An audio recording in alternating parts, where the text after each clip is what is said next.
ಅಪರ್ಣಾ ಇವರು ಕನ್ನಡದಲ್ಲಿ ಖ್ಯಾತ ನಿರೂಪಕಿ.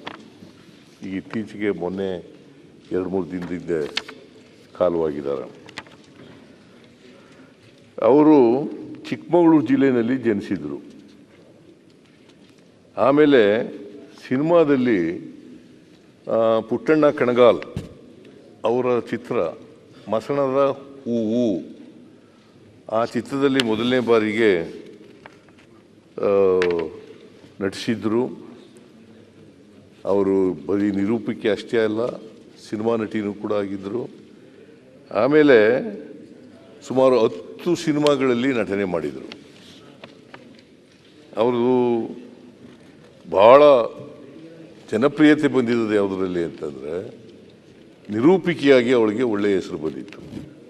ಕನ್ನಡದಲ್ಲಿ ಭಾಳ ಶುದ್ಧವಾದಂಥ ಕನ್ನಡದಲ್ಲಿ ಮಾತನಾಡ್ತಕ್ಕಂಥ, ನಿರೂಪಣೆ ಮಾಡ್ತಕ್ಕಂಥ ಕಲೆಯನ್ನು ಅವರು ಮೈಗೂಡಿಸ್ಕೊಂಡಿದ್ದರು.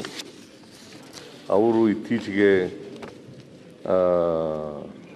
ನಮ್ಮನ್ನು ಅಗಲಿದ್ದಾರೆ. ಅವರಿಗೆ, ಅಪರ್ಣಾ ಅವರಿಗೆ, ಅವರ ಆತ್ಮಕ್ಕೆ ಚಿರಶಾಂತಿ ದೊರಕಲಿ ಅಂತೇಳಿ ಪ್ರಾರ್ಥನೆ ಮಾಡ್ತೇನೆ.